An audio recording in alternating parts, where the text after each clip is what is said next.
Gentlemen and ladies, yes, how are you? How are you? So hourly, I did a loom, and this is the drawing for my internal premium clients, warning of these orange elements that you see here, which is the left shoulder, head, and right shoulder. More importantly, when we drop down, this is an hourly chart. It could in fact even be a 2-hourly chart that's a bit densely packed. Pull it through. The 10K level, we balked at that, and that was a critical moment. We went into a falling wedge, so we expected some degree of push up, and of course we ran into the funnel of our upside that was failing. So that was a key point. I think I covered this already, but this rising wedge structure, I'm not sure I did cover. This is what we did as our draw. Clearly there were late bulls trying to following the bump out of the falling wedge, and also the support area of what we call the HVF level funnels, which does provide some support, which I typically fill in on green because it was an upside. We ended up but we expected a bit of a sell-off, and then I expected maybe a chance for a bump again, small rally, and then sell-off. But we were expecting a sell-off out of this rising wedge. However, my most likely scenario was that you'd get some support. This was the super bear scenario, which ended up happening. And this was the most bullish environment, which would have actually involved a small pump up first and then a sell-off, but not too intense. And resumption to some form of continuation to upside. Those were the three scenarios that we expected. But with the squeeze like this on a rising wedge, you're actually got buying coming under here that's grinding its way up. We call these grind lines. You'll learn all about this on a program. By the way, our webinar on shorting, and it could be very timeless, is on May the 17th. Free webinar on why you should learn to short and how you're not the complete trader until you can trade in all directions. You are a beginner to intermediate at most when you can only be a long only trader. And when I say intermediate, only first level intermediate, certainly not second or third, if all you are is someone who buys. And to become successful in investing actively and trading, you need the whole hog, and that's my take. And yeah, even just getting out of the markets when you don't like what's coming as defense is what I would call as a more passive defense. It's important defense, and you'll protect your investments, but there's opportunity to do more. You don't have to sell your whole crypto portfolio. You can sell short and hedge. You can do a partial hedge, you can do a full hedge, and you can over hedge so that you actually make money on the downside, and you don't have to sell your coins that you have a fundamental narrative that you very strongly believer in, because there's execution costs in doing this every time. Anyway, that's on May the 17th, and that's GMT time 19:30. So watch out for that. You have to go to the website, themarketsniper.com, to reg. But anyway, back to Bitcoin. So we spilt out of that falling wedge, and in fact our most likely scenario, I've left it all on just as I was drawing it, was that we would get a further down leg, but that initially we'd once again get a little bit more support in this area, and no such luck. Straight down, straight down, straight down, straight down, and it's actually, you got to take this into account. It's from 9.390s down to 8.7s, 9.390s, virtually 9.4s, to mid 8.7s. It's quite a fall. You're looking at $250 and $650. Then when you take into account, since this point we balked literally at the 10K, we just didn't run 10K, and you've gone all the way down now to as low as where we are to now, 8.7. That's getting close to $1,230 that you've given up in fairly short succession. This was our falling wedge structure. So the risk that we were warning on our looms last night to all the premium guys was that it might be a good time to hedge what you've got. So rather than, as I say, especially if those, and our clients tend to have good holdings of crypto. It's for the serious trader who some of them are full-time, some of them are working full-time jobs. might not want to have to sell all his cryptos at a moment, but do something that will protect him in the event of exactly this occurring, which did. And it turned out slightly worse than even we thought. There was a key level of significance here on the 9K level. And in actual fact, this was a just run, test, and rally. So note how we trapped also. All the structure is trapped between the two key levels. We do that in the blue, the thick blue dashed line. And you had the rising wedge here that you popped out and then formed the continuation pattern on. Stuck in between 9 and 10K. You pushed for 10, couldn't make it, back down to 9, just ran it, rallied off the 9 now, and now through the 9. So you're now looking at, and one needs to probably get the scaling up and start drawing the 8K level here on the chart. So, you've got to remind, people may remember we were, to many people's chagrin on the YouTube clip, cautious about the new bull. Everyone inhaling the Kool-Aid back to, the second half of last year for Bitcoin, where it was just mega moon, everything. We're cautious about the nature of the big bull. This momentum in this rising wedge was not such that you could say it's all the big easy again. And this is the fear that we have. So taking you up to the daily, this rally was a squeezing wedge, which eventually, as you popped out, you tried to form continuation. You made a marginally higher high, which is actually bearish in HVF method terms, because there's failure to go. You came from a lot higher up than down here, and you only made a little bit higher. So you give all the support and resistance traders a loss. That's how it should be. It usually is. So those that bought that high there get smashed in. You probably can't see that. I should make this a bit bigger. Excuse me for that. You remember all that history, but I just want to remind you of the scale of the melt up, the drop down. And this scenario, which I've warned of before, has not gone away. And it only goes away, and this is the clear thing about our method. There are levels. There's no fudge room. There's no if, but, maybe, fuzzy logic, depending how I feel today, or whether I've got coffee in my system and I'm feeling like I want to charge, or whether I'm sober and down and depressed on the day. It doesn't change.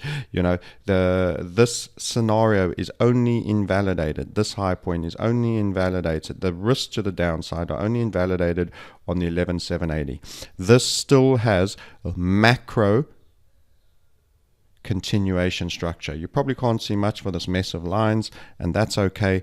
I'm unapologetic about doing my analysis. We're down on the smaller time frames. They all take a great deal of meaning for us, and this is some of the history of the previous patterns. But just get the general feel.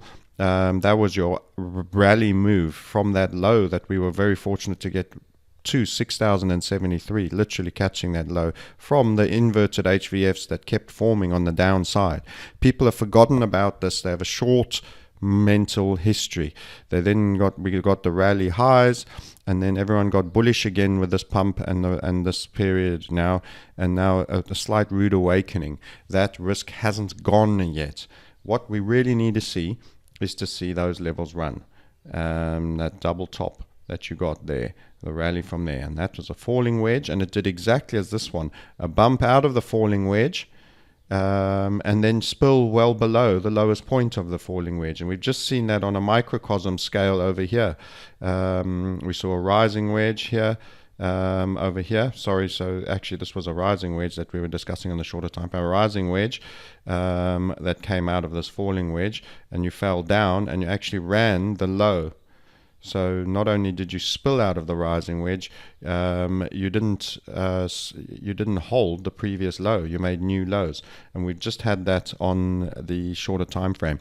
So this big scenario has still existed, and I said we don't go full hog bull until we've done that. That's not to say that this can't still become bullish. I'm just reminding people of why we were circumspect about getting too giddy. We did feel that there was a decent quality HVF and there was a chance for it to doing 10. And the minute it balked at the 10 and it time stopped, we were out on the time stop. And in fact, before, because we had many fractals that were failing on the shorter time frame. So we said, nope, it is actually tiring. So the method is not 100% system. It's a feedback mechanism. if it is making targets and overperforming to targets, you keep on keeping on. If you're getting price behavior that is limping forward and running out of time and not making targets, we're backing off and we're starting to contemplate the next potential sell-off in the cycle. So you can look at the volume here. It's not the most epic, but the whole aspect about this is you're comparing it to one of the most volatile periods with very, very high volume. But this can go all quiet, low volatility, and crypto could become a very boring market. Somewhere here, we could bottom out and go real quiet, and we could then spill downside. Or for the bull scenario, we get a first setup in a new trend, and we could go real quiet, and set up and be first set up in a new trend and absolutely pump out of that. So what's happening is it could be a dull summer, a little bit of selling off, going real quiet, going real low volume. Everybody gets bored. Are the crypto markets dead? Not doing very much exciting. At that point, you want to get super interested. At that point, you want to get super interested as everyone else is getting super bored. People can't survive unless they're getting 10% pumps on a day on certain coins, alts, and even BTC. They're wanting big moves. And what happens is when it goes really low vol and calms in the squeeze, you're going to be setting up. And we have the structure, and we'll be discussing it in premium, and we'll be making sure we get our active trades in. We'll be setting up either an upside break or downside break of some momentum. So you might say, well, you covered all your bases there. No, we haven't. What will happen is, this is what we're saying, we're going to tighten up, go quiet, low volatility, and squeeze real hard. That'll set up a high reward when it goes impulsively very, very strong to very tight risk trade. And that opportunity will be when everybody else is exceedingly bored because they don't know what to look for. They don't realize the low volatility elements are the big gift. The low volatility, boring moments are the gift, and you need to be ready and in with pending orders to be triggered the minute there's an expansion on the volatility. And you let the market tell you, is it going to be upside or downside? And I don't have to bet on the direction right now. I just have to be getting ready and watching the low volatility. And we will tell by the momentum swings and various other techniques that we learn, we teach, and you will learn more about as a premium subscriber on how you can exploit whatever move eventually comes out of this process. If it's upside, it will be even stronger potentially than downside. Normally the bears are exceedingly fast and amazing trades to be in, and most traders don't get them. Why? Because most traders don't get more than first stage intermediate or late stage beginner, because they're buy only. If you're a long only or out of the market guy, you are an incomplete trader. I know you don't want to hear that. Just learning under what guise and what circumstances and being able to make money on the short side is a whole new realm. You will feel like you've been living in one room in your house and that suddenly all the other doors have been opened and you actually have a kitchen. You don't have to have a little fire in the corner of the one room. That is how you'll feel when you move on to the other side. Suddenly you can defend yourself. You don't fear bear markets. You don't hate it. Everybody only wants it to be a long market. So what do you end up doing? You screw your mindset up because your belief system is only wanting to see what you hope for. Because you know deep down subconsciously you only make money when the market is generally going up. So you perpetually in a sense of hope that it's a bull market and you hate the bear markets. It's kind of like hating nighttime or hating daytime and being a vampire. You half your life you are wishing away, and more importantly when it's dusk you keep wishing for it to be light and not be night, and conning yourself that it will become day again because you can't bear. So you have a biased mentality. When you are indifferent, when you're in that point of indifference and you can exploit any situation, that is when you start to become late intermediate, mid-intermediate, late intermediate, and moving towards advanced trader or active investor. And that will change your ability to build your wealth. It'll see you defending your money at the key moments and going short and actually making money out of bear markets when everyone else is being cleaned out. And the pros are flushing out all the retail money and taking all the gifts. Okay, enough said on that. But I mean, I'm really passionate about making that point to people. May 17, 1930, GMT, there will be an offer for the serious. You know, if you don't want to learn, don't come. I'm not trying to, it's not for everybody. Trading, leverage, active investment, not that I say you should be on leverage, you can go defense without leverage, are not for everybody. It requires someone who's real serious about building their wealth in crypto. That's my take on Bitcoin, gents. You know, we are in that situation that it's not yet out of the forest. It hasn't invalidated the bear scenario. However, just because it can go fairly low here and start squeezing doesn't mean it also can't pump up. Just like that first little squeeze over there that could have been downside continuation. In fact, we thought it may be. It would have been better for Bitcoin because it would have run that low, and that little squeeze would have invalidated the possibility of a big second impulse and a macro downward setup. If it had just squeezed down there, had a final meltdown low, and then shaken its head and got rid of its hangover and rallied up, we could actually be in a stronger position. But we rallied here, which means we didn't make a lower low. That means the continuation pattern to the downside risk, this line along the bottom here, is still on. Might not make much sense to you. I'm okay with that. Come and learn about, with the rest, us and the rest of the community, and you can find out how and why. So what do you do? Let me just do the final finish on this. So what do you do personally? So I'll tell you exactly what the smart folk would do. Don't chase the sell here. There's usually going to be late bull rallies. There's usually going to be some form of late bull rallies, although it's not looking very optimistic right now. It looks like it could sell off a little more. That inverted hammer is hardly the sign of greatest optimism. We attempted a rally there and we were sold back off. We did run into that legacy key level there.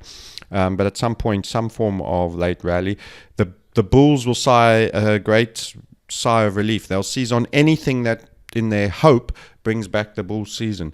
You, as I said over here, you want to sell out to our community on the pump out of the falling wedge when it's at our funnel level. Note it towed its way through the funnel level. That is a trigger for bear signal for us. Lower lows and lower highs to come. So sell into the rally. Plus we then got the rising wedge. Lots of clues for lots of our guys to get out at the 9.3s, 9.4s. Now you're looking at 8.7s. And possibility of going lower first before you get any sign of a rally. Plus the fact we had the micro HVF, the confluence of targets, the failure, and this one's timeout, that got you out up top here on a time stop, holding on to 65-70% of this little micro pattern's target. And that was your first warning that it's turning. And then the timeout, which was on the pump or out of the wedge. This whole pattern here timed out on the pump of the wedge. So take anything you can get. It is failed. A failed pattern to make target is where making targets is a bullish thing. Not making the targets and timing out is a sign of weakness. And this is how markets are giving you feedback all the time. People just don't understand and don't have a methodology and don't have the mentality for reading it. And they don't, when they do get signals they don't like them. They ignore them and they put their heads in the ground and hope it goes away, and they come back and then they've shed $500 on Bitcoin, $650 on their Bitcoin holding. When they could have defended it, they could have hedged it, they could have even gone over hedge and actually made money on it, and without having to sell their whole portfolio. But you don't have the skill sets, and you're not acting on the information you're giving, and you don't have a community that are reading the signs and saying this is how we typically do it, so that you're ready and you're taking action when others aren't.